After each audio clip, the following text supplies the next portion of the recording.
La Bretagne a besoin de produire plus d'électricité, notamment lors des pics de consommation hivernaux. Un projet de centrale à gaz est donc prévu dans le Nord Finistère. Didier Déniel, bonjour. Bonjour. Vous êtes reporter au Télégramme et vous avez donc enquêté sur ce projet de centrale électrique. Que sait-on vraiment de ce projet ? Alors, que sait-on de ce projet?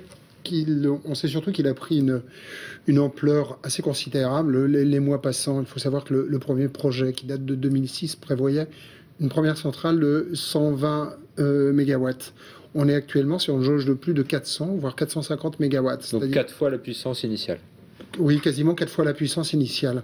Le premier projet prévoyait une centrale d'appoint qui alimente le réseau en cas de pic de consommation hivernaux assez important.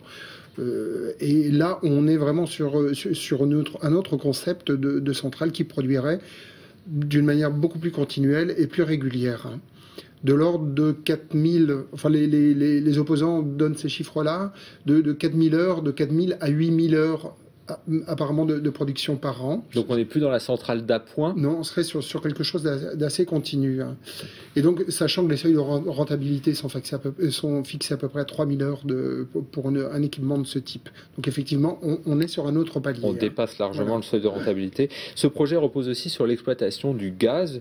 Alors est-ce que c'est pas anachronique au moment où justement on parle du développement des énergies renouvelables? Alors le conseil régional qui est fortement impliqué dans ce projet dit effectivement, Dominique Ramard, notamment qui est chargé de la commission énergie, dit que le gaz est, au niveau thermique, la source d'énergie la moins polluante, comparée au fioul ou au charbon, effectivement. Mais ça reste de l'énergie fossile. Ça reste de l'énergie fossile, quand même. Il faut savoir que les émissions de CO2 sont considérables pour un équipement de ce type. Et on parle de plus de 1 500 000 tonnes de rejets dans l'atmosphère. Actuellement, les deux petites centrales qui sont à Dirino et à Brennilis, c'est 25 000 tonnes. Vous voyez, on est vraiment sur un différentiel énorme. Cet argument, d'ailleurs, utilisé par les opposants à ce projet, puisque ils ne comprennent pas pourquoi on met du gaz, finalement, dans ce projet de renforcement de la production d'énergie bretonne. Est-ce que c'est une technologie sûre et fiable ? Alors, sûr et fiable, des problèmes interviennent souvent à la mise en route, dans les phases de rodage les ingénieurs le disent, c'est assez délicat. Il y a eu des accidents à Montoire, il y a une centrale, il y a eu un incident, également autre part en France, je n'ai plus le lieu en tête, mais surtout aux États-Unis, enfin, il y a eu un accident, il y a eu une centrale a explosé, elle était dans sa phase finale.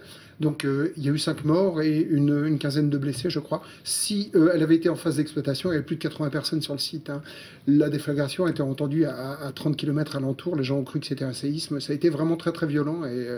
Et donc, effectivement, ce n'est pas une technologie sans risque. Est-ce que le site sera donc classé Seveso ? Alors, là aussi, il y a une nuance. Le conseil régional dit que le site en lui-même ne sera pas classé Seveso uniquement s'il y a stockage de gaz.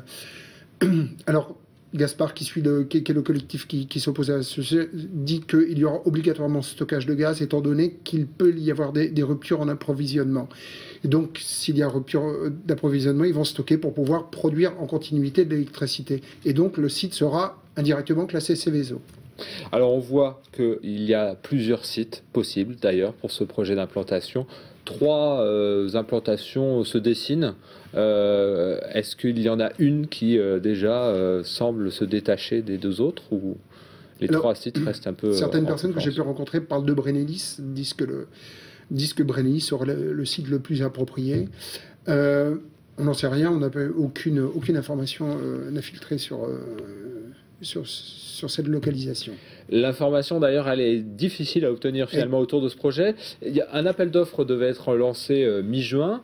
Or pour l'instant on est le 23 juin et on ne sait pas pourquoi. Non, une réunion d'information des élus a eu lieu récemment. Il n'y a pas eu véritablement d'information auprès de la population aussi. Ça reste, on a reçu des communiqués émanant de la préfecture par exemple, mais aucune véritable information politique d'information n'a été lancée pour l'instant. Est-ce que c'est parce que finalement c'est un projet assez impopulaire ? Je pense. Oui, c'est évident.